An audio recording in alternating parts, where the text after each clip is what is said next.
السلام علیکم ورحمۃ اللہ۔ حضرت ابو ہریرہ رضی اللہ عنہ سے روایت ہے کہ اللہ کے رسول صلی اللہ علیہ وسلم نے ارشاد فرمایا کہ قیامت قائم نہ ہوگی یہاں تک کہ مسلمانوں کی دو بڑی جماعتیں آپس میں بہت بڑی جنگ لڑیں گی، جبکہ دونوں جماعتوں کا دعویٰ ایک ہوگا۔ ایک روایت میں ہے کہ ان دونوں جماعتوں میں سے ایک تیسری پارٹی دین سے خروج کرے گی، جسے وہ جماعت قتل کرے گی جو حق کے زیادہ قریب ہوگی۔ حضرت ابو بکرہ رضی اللہ عنہ فرماتے ہیں کہ ایک دن اللہ کے رسول صلی اللہ علیہ وسلم خطبہ ارشاد فرما رہے تھے کہ حسن ابن علی رضی اللہ عنہ آئے اور منبر پر چڑھنا شروع کر دیا۔ آپ صلی اللہ علیہ وسلم نے اسے اپنی طرف کھینچ کر سر پر پیار دیا اور فرمایا کہ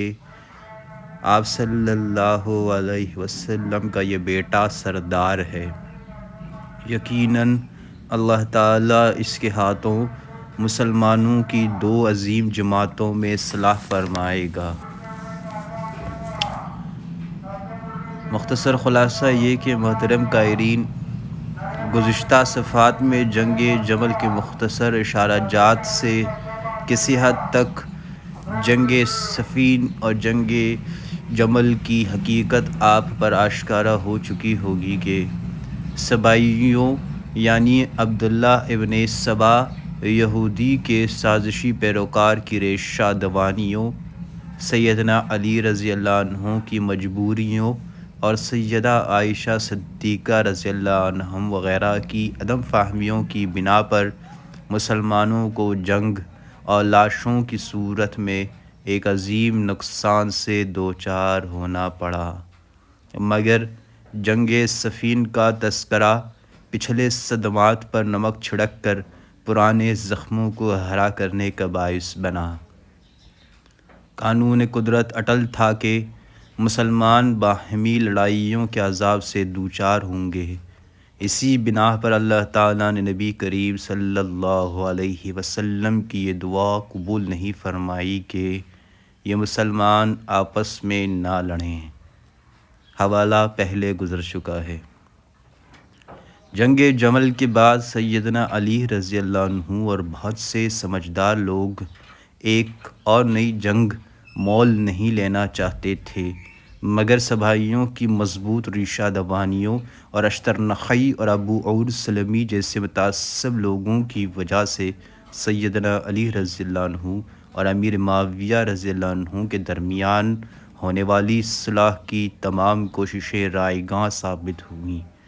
اور صفین کے مقام پر دونوں لشکروں کی خون ریز جنگ ہوئی، جس میں دونوں اطراف سے بلا مبالغہ ہزاروں افراد، جن میں بیشتر صحابہ رضوان اللہ علیہم اجمعین تھے، مارے گئے، اور یوں منافقوں کی سازشیں اور تقدیر الہی کارگر ہو کر رہی۔ جنگ کے آغاز اور صلح کی کوششوں سے پہلے ایک اور قضیہ، جسے المیہ کہیں تو مبالغہ نہ ہوگا، یہ سامنے آیا کہ سیدنا علی رضی اللہ عنہ کے مقابلے میں شام والے معاویہ رضی اللہ عنہ کو اپنا خلیفہ تسلیم کر چکے تھے۔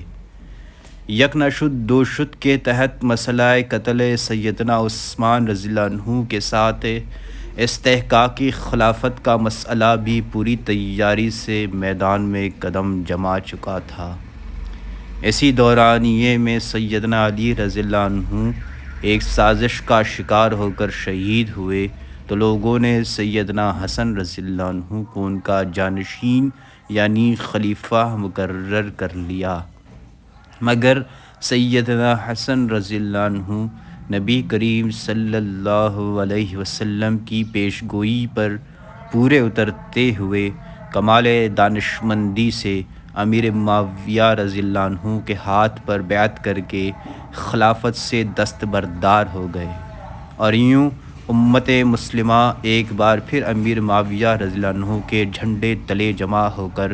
اپنے اصلی دشمنوں کی پہچان و تعاقب میں سرگرداں ہو گئی۔